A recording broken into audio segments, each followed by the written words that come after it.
आपको ये कहानी बहुत अच्छी लगेगी, खुद भी सुने औरों को भी सुनाएं। जिंदगी के खट्टे मीठे पलों। उम्र की परिपक्वता की ढलान पर खड़ी सुनीता जी पार्क में अपनी शाम की सैर खत्म करके बेंच पर बैठी सुस्ता रही थी।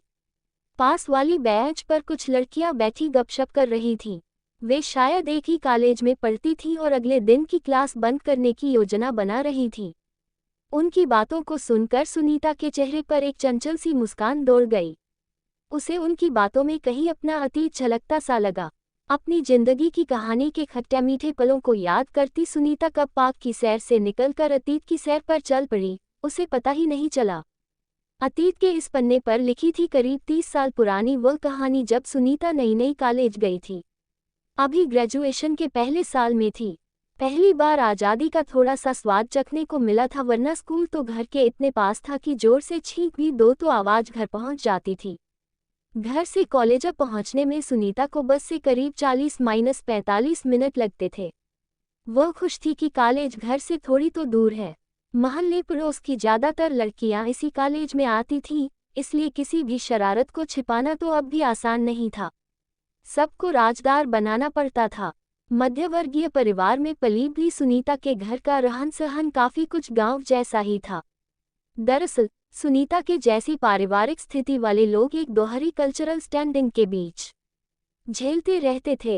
एक और पढ़ी लिखी नई पीढ़ी अपने को महानगरीय सभ्यता के नजदीक पाकर उस ओर खींचती थी, तो दूसरी ओर कम पढ़ी लिखी पिछली पीढ़ी अपनी प्राचीन नैतिकता की जंजीर उनके पैरों में डाल देती थी। सगे रिश्तों के अलावा ढेर सारे मुंह बोले रिश्ते जहां पुरानी पीढ़ी का सरमाया होते थे, वहीं नई पीढ़ी के लिए अनचाही रवायत। हर बात पर घर वालों के साथ साथ मोहल्ले पड़ोस की भी रोक टोक के बीच नई पीढ़ी को एक कदम ऐसे फूंक फूंक कर रखना पड़ता था जैसे लैंड माइन्स बिछी हों। 2 साल पहले ही सुनीता के बड़े भाई की शादी हुई थी और अभी 2 दिन पहले ही वह एक प्यारे से गोलमटोल भतीजे की बुआ बनी थी। ये बच्चा नई पीढ़ी का पहला नौनिहाल था। घर में बहुत ही खुशी का माहौल था। सुनीता के बुआ बनने की खुशखबरी जब उसकी सहेलियों तक पहुंची तो सब ने उससे पार्टी के तौर पर नई फिल्म लव स्टोरी दिखाने का आग्रह किया। सुनीता के लिए सब के टिकट का इंतजाम करना इतना मुश्किल नहीं था जितना कि सहेलियों के साथ पिक्चर देखना। अपनी अम्मा को ये तो बता देती कि हम लोग पिक्चर देखने जा रहे हैं, तो इसका ये मतलब रहता कि लड़की का हाथ से निकल जाना या बिगड़ जाना होता। ऐसे में अम्मा उसे सहेलियों के साथ पिक्चर देखने की इजाज़त देने से पहले तो उसका कॉलेज जाना बंद करवा देगी और कहेगी, घर बैठकर घर के कामकाज सीख ले, कोई ज़रूरत नहीं है कॉलेज जाने की, न रहेगा बांस न बजेगी बांसुरी। सुनीता सोच रही थी कि कोई तिगड़म तो भिड़ानी ही पड़ेगी, वरना इतने सालों में जो एक निर्भीक लड़की की छवि सहेलियों के बीच बनाई थी उसकी तो इतिश्री हो जाएगी। उसने सोचा क्यों न अम्मा के बजाय बड़े भाई से पूछ लूं। वैसे तो सुनीता की आज़ादी के मामले में वह अम्मा से भी 2 कदम आगे था, लेकिन आजकल स्थिति थोड़ी अलग थी। उसने नया नया बाप का स्वाद चखा था, सो आजकल उस खुशी के नशे में रहता था। सुनीता ने सोचा कि जब वह नवजात के साथ होगा तब वह बात करेगी, फिर कुछ सहारा तो भाभी भी लगा देंगी। वैसे भी जब से उन्होंने बेटे को जन्म दिया है तब से उनकी बात की खास महत्ता हो गई है पूरे परिवार में।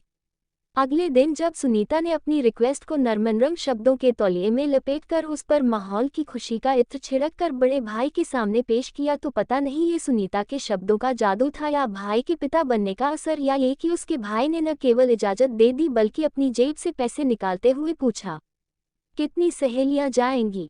5। सुनीता खुशी से उछलकर बोली, ठीक है, छोटे भाई के साथ जाना, कहकर वह सुनीता की खुशी के उबाल पर ठंडे पानी के छींटे मारकर चलता बना। अब समस्या थी कि छोटे भाई का पत्ता कैसे काटें।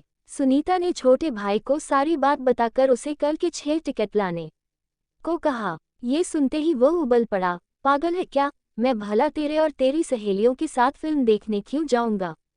सुनीता अपनी खुशी छिपाते हुए रोआ से स्वर में बोली, ठीक है, फिर हम सब अकेली चली जाएंगी, पर तू बड़े भाई को मत बताना। ठीक है, तू भी मत बताना कि मैं तेरे साथ नहीं गया, और हाँ, मेरे टिकट के पैसे तो दे दे जो भाई ने दिए थे। पैसे लेकर छोटा भाई भी मस्त हो गया। मेहनत मेरी पर फल उसे भी मिल गया था। सुनीता को लगा कि चलो अपना काम तो हो गया। छोटे भाई का पत्ता खुद ही कट गया। उसने तुरंत अपनी सहेलियों को फोन किया। कल 12 से 3 का शो पक्का। हमें अपना लंच के बाद की 2 क्लासेज मिस करनी होंगी। इसमें भला किसे मुश्किल होनी थी? उन्हें तो बस कॉलेज से लौटने के टाइम तक घर लौटना था। अगले दिन सही वक्त पर सब सहेलियां सिनेमा हॉल पहुंच गईं। रोमांटिक फिल्म थी, तो सभी लड़कियां जमीन से 2-3 इंच ऊपर ही चल रही थी। फिल्म समय पर शुरू हो गई। कुमार गौरव के साथ विजयता पंडित तो हमें सिर्फ 2-4 सीन में ही दिखाई दी, वरना तो पर्दे पर ज्यादातर हर लड़की खुद को कुमार गौरव के साथ देख रही थी और सपनों के हिंडोले में ल रही थी। मध्यांतर में सुनीता वॉशरूम गई। वह वॉशरूम से निकलकर वॉशबेसिन में हाथ धो रही थी कि शीशे में उसकी नज़र अपने पीछे खड़ी निर्मला दीदी पर पड़ी। निर्मला दीदी सुनीता के पड़ोस में रहने वाले उसके मुंह बोले मामा की बेटी थी। मुंह बोले क्यों? अरे भाई वे अम्मा के गांव की थे न, इसीलिए। अच्छा, कॉलेज के टाइम में क्लास छोड़कर घर वालों से छिपकर फिल्म देखी जा रही है। जरा पहुंचने दे मुंह, घर ऐसा बम फोड़ूंगी कि नानी याद आ जाएगी। निर्मला दीदी तो चुप थी, पर जैसी उनकी आंखें कह रही हों। यह 80 के दशक की बात है, जब किसी लड़की का स्कूल कॉलेज के टाइम पर सिनेमा हॉल में पाया जाना किसी गंभीर अपराध से कम नहीं था। सुनीता के पड़ोस की एक लड़की की इसी जुर्म के लिए आनन फानन में शादी कर दी गई थी। ये खबर मोहल्ले में फैले कि लड़की कॉलेज के समय में फिल्म देखते हुए पकड़ी गई, उससे पहले ही लड़की को विदा कर दिया गया था। अब ऐसी स्थिति में सुनीता की हालत खराब होना तो लाजिम था। वह चाह रही थी कि चाहे डांट कर ही सही, लेकिन निर्मला दीदी पूछ तो ले कि मैं कॉलेज के टाइम में यहाँ क्यों हूँ, ताकि मैं बता सकूं कि मैं घर वालों से इजाज़त लेकर आई हूँ। अब बिना पूछे कैसे बताऊं? लेकिन निर्मला दीदी थी कि उसकी गुस्से से भरी आंखें तो बोल रही थी, लेकिन जबान पर ताला पड़ा था। आखिर सुनीता ने खुद ही इधर-उधर की बातें शुरू की। नमस्ते दीदी, कैसे हो? जीजाजी कैसे हैं? सब ठीक? एक छोटा सा जवाब जबान से आया, लेकिन गुस्से से भरी आंखें कह रही थी कि हिम्मत तो देखो इस छोरी की, कॉलेज से भागकर यहाँ लव स्टोरी देखी जा रही है और हाल पूछ रही है मेरे। हाल तो मैं तेरे पूछूंगी, तेरी यह हरकत सबको बताने के बाद। इधर सुनीता की पिक्चर शुरू होने वाली थी, उधर दीदी थी कि पूछ ही नहीं रही थी। उसे पूरा भरोसा था कि अगर दीदी बिना पूछे चली गई तो सुनीता के घर पहुंचने से पहले तो दीदी पूरे मोहल्ले में पोस्ट लगवा चुकी होंगी। फिर भला इजाज़त लेकर जाने की बात बताने का भी क्या फ़ायदा होगा? लेकिन बिना पूछे बताए भी कैसे? सुनीता अजीब कश्मकश में थी। तभी उसने देखा कि दीदी तो अंदर की ओर जा रही हैं। अब सुनीता क्या करे, बिना बताए भला कैसे जाने दे? सो वह दौड़कर दीदी के सामने जा खड़ी हुई और बोली, दीदी आपको खुशखबरी पता है ना? मैं बुआ बन गई हूँ। पता है, कहकर दीदी हल्का सा मुस्कुराए और फिर चल दी। सुनीता भी बिना पूछे अपनी सफाई देती हुई पीछे पीछे चलते हुए बोली, हाँ दीदी, इसी खुशी में तो मैं अपनी सहेलियों को पार्टी दे रही हूँ। पार्टी? यहाँ सिनेमा हॉल में? दीदी ठसके से बोली, अभी घर जाकर तेरी अम्मा को सब बताती हूँ, तेरी सारी पार्टी निकालती हूँ। दीदी का लावा फूटा। अरे नहीं दीदी, मैं तो घर वालों से पूछ कर आई हूँ। भतीजा आने की खुशी में घर वालों ने इजाज़त दी है, सुनीता सफाई देते हुए बोली। अच्छा, घर वालों से पूछकर, वह भी कॉलेज के टाइम में? हाँ, आंखें मटकाते हुए दीदी ने सीधा वार किया। अरे दीदी, वह मेरी लंच के बाद आज कोई क्लास नहीं थी न, इसलिए आज का प्लान बनाया था। अच्छा, दीदी ने संदेहात्मक दृष्टि से इधर उधर नजर घुमाई, जैसे किसी के वहां होने की उन्हें पूरी उम्मीद है। अब मैं दीदी को कैसे विश्वास दिलाऊं? सुनीता ने सोचा। ये तो घर जाकर चुप रहने से रही। तभी उसने अपने कंधे पर किसी का हाथ महसूस किया। मुड़कर देखा तो उसका छोटा भाई था। वह नकली चिंता जताते हुए बोला, अरे सुनीता, तू यहाँ क्या कर रही है? मैं अंदर कब से तेरा इंतजार कर रहा था। पिक्चर निकल जाएगी भाई, जल्दी कर। फिर दीदी की ओर एक नज़र देखकर बोला, नमस्ते दीदी, कैसी हो? बिल्कुल ठीक। अच्छा, तू भी आया है?